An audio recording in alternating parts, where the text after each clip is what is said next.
menghancurkan berhala-berhala. Iya, kemudian dibakar Nabi Ibrahim sama kaumnya. Itu sebagai konsekuensi beliau menegakkan agama Allah Azza wa Jalla, yang itu dilakukan Nabi Ibrahim dan Allah menyelamatkan Nabi Ibrahim alaihissalam. Artinya beliau melakukan itu berdasarkan wahyu Allah Azza wa Jalla. Tapi konsekuensinya beliau dibakar sama kaumnya.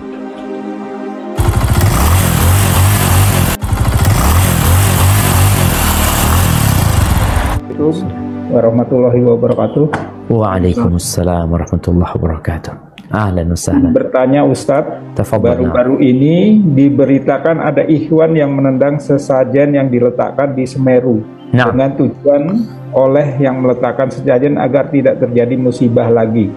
Tapi herannya tindakan ikhwan yang menendang sesajen tersebut malah dilaporkan oleh notabene adalah umat Islam juga kepada polisi, dan ana dengar ikhwan tersebut sudah ditangkap. Pertanyaannya, apakah orang yang menaruh sesajen dan yang melaporkan tersebut sudah masuk dalam golongan yang sudah keluar dari Islam, Ustadz, karena melakukan kesirikan? Jazakumullah khairan, Ustadz. Barakallahu fiik. Ahibati fillah, kita perlu belajar agama ini dan belajar tentang bagaimana menyampaikan agama ini. Bicara memberikan sesajian kepada selain Allah Azza wa Jalla adalah salah satu bentuk kesyirikan. Bagaimana dia menyembah Allah dan menyembah selain Allah. Kalau tadi perlu ditanyakan, sesajen itu buat siapa sih? Apakah pembuatan sesajen itu untuk Allah? Coba tanyakan. Kalau untuk Allah, di ayat mana Allah minta kita buat seperti itu? Sehingga kita beribadah mengikuti apa yang diajarkan Nabi SAW. Namun, perbuatan syirik pun, seperti menyembah berhala-berhala, apakah dengan mudahnya kita boleh menghancurkan berhala-berhala tersebut? Bayangin ya, ini pelajaran buat semua. Kita tahu Nabi Ibrahim, mungkin seorang mengatakan Nabi Ibrahim alaihissalam, Ustaz, menghancurkan berhala-berhala. Iya, kemudian dibakar Nabi Ibrahim sama kaumnya. Itu sebagai konsekuensi beliau menegakkan agama Allah Azza wa Jalla, yang itu dilakukan Nabi Ibrahim dan Allah menyelamatkan Nabi Ibrahim alaihissalam. Artinya beliau melakukan itu berdasarkan wahyu Allah Azza wa Jalla. Tapi konsekuensinya beliau dibakar sama kaumnya. Nabi kita Muhammad alaihi salatu wassalam, beliau selama 13 tahun berdakwah di kota Mekah, satu pun berhala nggak ada yang ditendang, satu pun berhala nggak ada yang dihancurin. Apakah karena Nabi Shallallahu Alaihi Wasallam? Tidak. Ana sampai takut mengucapkan hal ini. Nabi Shallallahu Alaihi Wasallam membiarkan, tapi karena memang ingkar mungkarnya dengan cara yang lain. Rasulullah SAW mengatakan, man ra'a minkum mungkaran falyughayyirhu biyadi. Barang siapa yang melihat kemungkaran, hendaklah merubah dengan tangannya.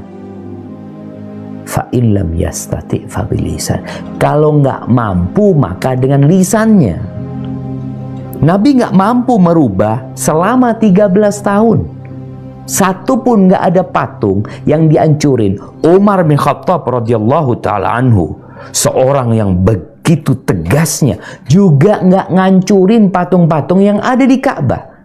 Mereka tawaf, mereka sholat menghadap ke patung-patung.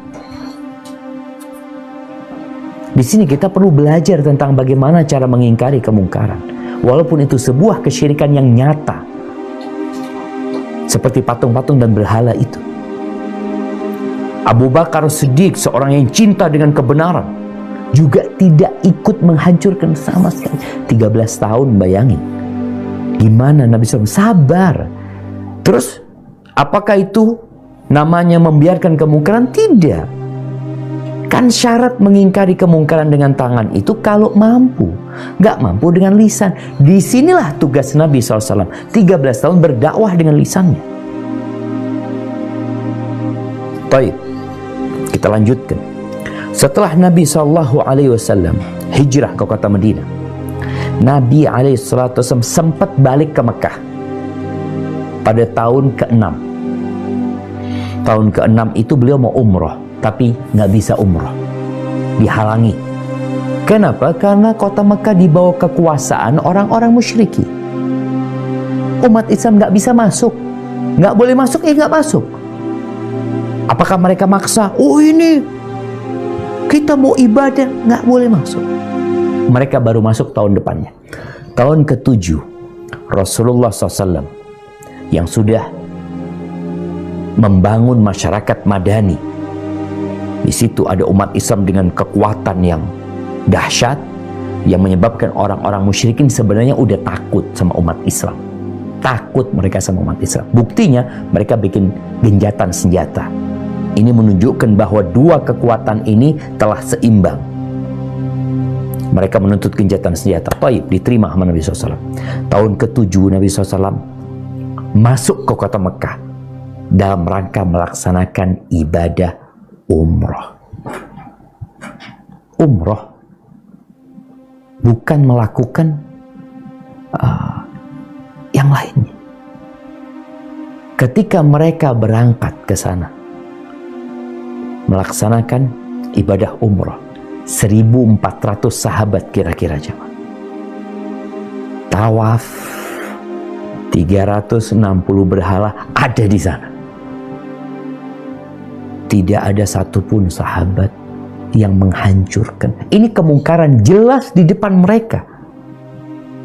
Beliau tidak melakukan apa-apa. Kenapa? Karena ini di bawah kekuasaan orang lain. Dan mereka sedang terikat dengan perjanjian. Yang kalau mereka melakukan itu akan terjadi keributan. Loh ini gimana kesyirikan? Iya, kan ada adab etikanya.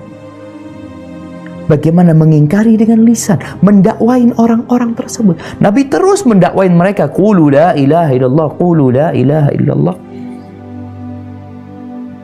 Beliau terus. Baik, 3 hari Nabi SAW berada di Mekah, melaksanakan ibadah umrah, sholat di sana, menghadap kemana? Tuh, ke Ka'bah yang di situ ada 360 patung. Setelah 3 hari balik, nggak ada satu patung yang dimasukkan kemana, disembunyikan, nggak ada. Sampai ke kota Madinah setahun kemudian, orang-orang musyrikin mengkhianati perjanjian. Nabi balik ke kota Mekah, tapi sebagai penakluk, karena mereka berkhianat. Saat itu 360 berhala dihancurkan dengan tangan Nabi SAW. Beliau menunjuk dengan tongkatnya, hancur tuh jamaah.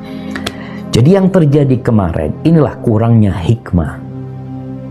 Mungkin ada orang melakukan sesajen. Apa engkau sudah dakwain mereka? Ajak mereka. Sehingga tidak menjadi sebuah hal yang kontraproduktif. Tetap ini bukan berarti sesajen itu boleh, enggak. Sebagaimana sampaikan tadi, 360 berhala itu ada di sana. Nabi tidak menghancurkannya, bukan berarti itu boleh, enggak. Itu tetap perbuatan mungkar. Tapi kan bagaimana cara kita mengingkarinya? Dan kita tidak boleh terlalu fokus, oh gimana dengan orang itu, gimana dengan yang melaporkannya. Udahlah, mereka mungkin juga nggak ngerti, mungkin juga nggak paham. Ini tugas kita juga mendakwain mereka. Mungkin itu yang dapat jawaban ana ya. Tapi jelas tadi, kesyirikan tetap kesyirikan, kemungkaran tetap kemungkaran. Hanya bagaimana cara kita mengingkarinya. Nabi SAW sudah memberikan tahapan-tahapan, dan beliau juga sudah memberikan contoh yang real, yang seharusnya kita umat Nabi SAW mengikuti Nabi SAW. Barakallahu fikna.